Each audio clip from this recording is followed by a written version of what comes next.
Good afternoon, madam. I appear on behalf of the claimant here today, who in this case is Menelaus Drinks Limited. The claimant here today seeks strikeout of the defendant's defence and counterclaim in pursuant to Civil Procedure Rule 3.4, or in the alternative, madam, the claimant seeks summary judgement in pursuant to Part 24 of the Civil Procedure Rule in respect of the allegations contained in the defendant's defence and counterclaim. Madam, might I just ask, has the court had a chance to have a look at the particulars of claim and the other documents within the statements of case? Thank you, madam. So I'll just provide a brief background of the facts of this case. So the claimant and the defendants entered into a series of separate individual contracts between December 2010 and April 2019, pursuant to which the claimant had promised to provide the defendants with specified quantity of alcoholic drinks and soft drinks, and the defendants in turn promised to pay the relevant amount within 7 days of the invoice from the claimant. I will now just provide a brief outline of the issues within this case, which I will address today. So number 1, whether there was a breach of contract. Number 2, whether there was an overarching agreement as claimed by the defendants. Number 3, whether the defendant's defence has shown reasonable grounds for defending the claim and bringing the counterclaim, which is one of the tests under Civil Procedure Rule 3.4. And lastly, whether there is any real prospect of success and any other compelling reason why the case or issue should be disposed of at trial, which is one of the tests under Civil Procedure Rule Part 24. I will now just move on, madam, to address the defendant's defence.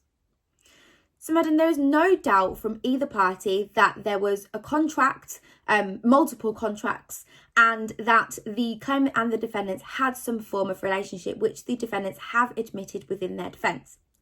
However, the defendants seem to suggest that some of the contracts entered into, so specific dates, the 18th of March 2019, the 4th of April 2019, and the 5th of April 2019, was not on the claimant's standard terms and conditions, suggesting that there was some overarching agreement made between the defendants and the claimant, giving the defendants a longer extension beyond 7 days to pay these invoices.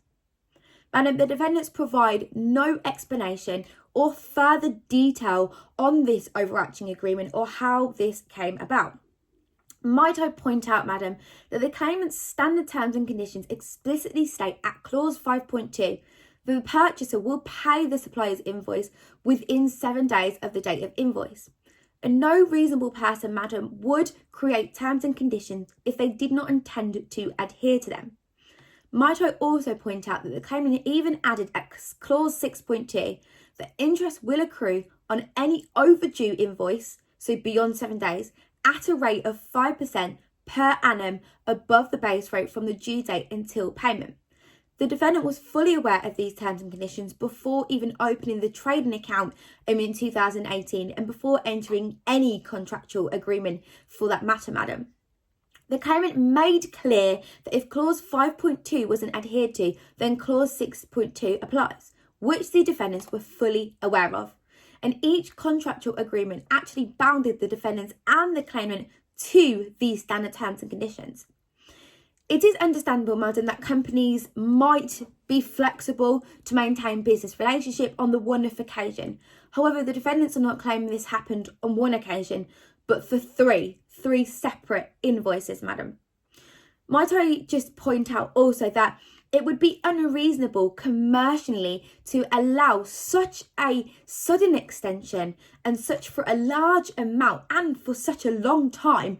So the specific amount for those 3 invoices of £36,000 and £564, unless they have expressly agreed this in some written form of contract, which has not occurred, madam. Therefore, the defendants disclose no reasonable grounds for defending this claim. Regarding the issues from December 2010 and August 2011, the defendants just appear to totally deny that any deliveries were made as laid out in their defence. And then they move on to briefly say that the claimant had credited back their trading account for these 2 invoices, but they failed to provide any detail of this. The claimant does not deny that in any way, madam, that they actually refunded these two invoices back to their trading account due to the reliance of the defendant's explanation, and they did this out of good faith, madam. When the claimant had actually sent these invoices shortly after both of these deliveries, the defendants denied that their signature or any employees of theirs signatures were on these deliveries. So yes, the claimant refunded them because they didn't understand what had happened and they wanted to maintain business relationship. However, after recent discovery, madam, and looking into the history of the account at depth, the claimant found that the deliveries on December 2010 and August 2011 were actually signed by one of the defendant's father.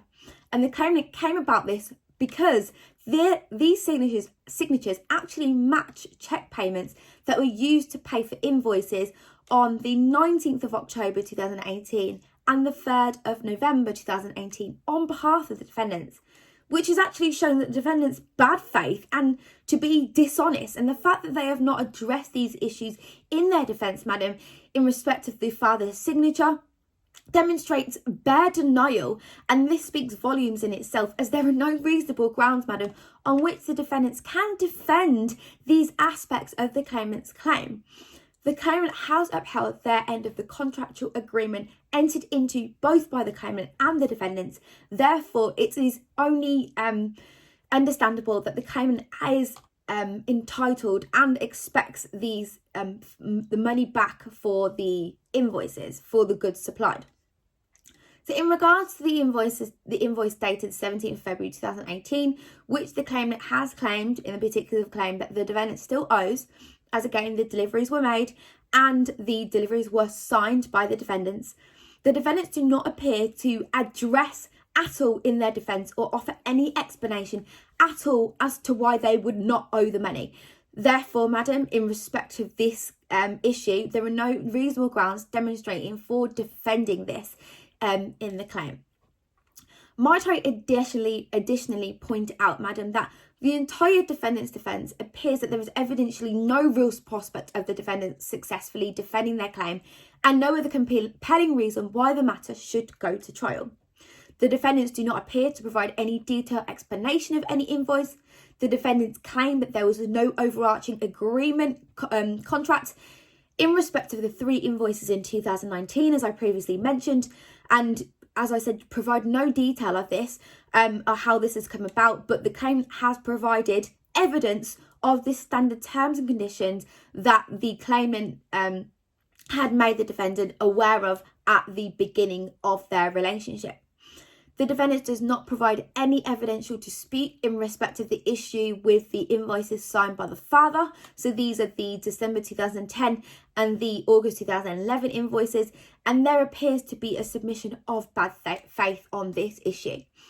The defendants also appear to not even acknowledge or address the February 2018 invoice that is still also owed, and all the invoices have been clearly laid out in the particulars of claim and the issues that the claimant addresses, explaining why the claimant is entitled to them, yet the defendants do not appear to address them in detail, and with some of them do not appear to address them at all.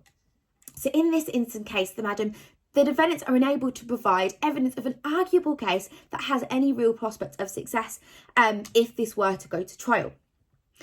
Madam, might I point out the case Swain and Hillman, which was held in 2001, where it was said that the word real directs the court to the need to see whether there is a realistic as opposed to a fanciful prospect of success.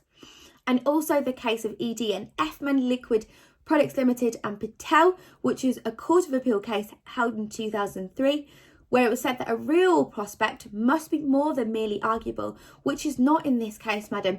This case has not been shown to be more than merely arguable. And may I respectfully remind the court, which CPR 3.4.2a lays out, for this reason, the court may strike out the claim, or in the alternative, at part 24 of the civil procedural, may give summary judgment. So we just now move on to address the defendant's counterclaim. The defendants claim that they lost £50,000, but do not provide an explanation as to how this £50,000 has come about, but simply adds that the claimant is in breach of the contract based on this overarching agreement. But as I've previously mentioned, madam, there is no overarching agreement that the defendants claim, and the claimant has provided a proof of the standard terms and conditions. Regarding paragraph 2 of the defendant's counterclaim, this does not trigger any personal liability, as this is a company liability case, madam. Therefore, with respect to the allegations made, these do not disclose any claim against the claimant's directors or the claimant in this case, madam. The claimant has behaved respectfully and gracefully towards the defendants, entrusting them in a business relationship, and this is demonstrated by opening a trading account with a £20,000 limit and a leeway of 7 days, madam, to pay off the invoice, which is more than enough time to pay off an invoice. The claimant had entered into numerous contractual agreements with the defendant, supplying goods in exchange for payment. Then the claimant has been extremely fair and amicable in this relationship. Therefore, it is only reasonable for the claimant to expect payment back. And these are all for 6 invoices, as I have previously laid out, for the specific amount of £82,000 and £831. Madam, the defence and the counterclaim appear to be incoherent, demonstrating no reasonable grounds or real prospect of defending the claim or succeeding on their counterclaim, and whilst also consist of bare denial without proper reasons being given, and given no reason as to why this would succeed at trial.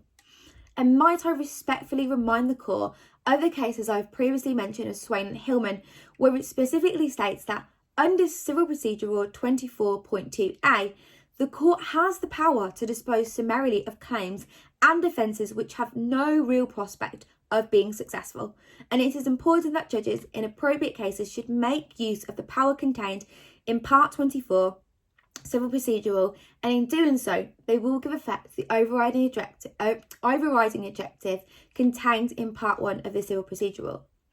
So therefore, madam, I respectfully invite the court to order that for these reasons, that the court strike out the entirety of the defence and the counterclaim on the terms set out in the draft order, and alternatively order a summary judgment in favour of the claimant on its claims and against the defendants on their counterclaim. If there are no further questions, madam, those are my submissions.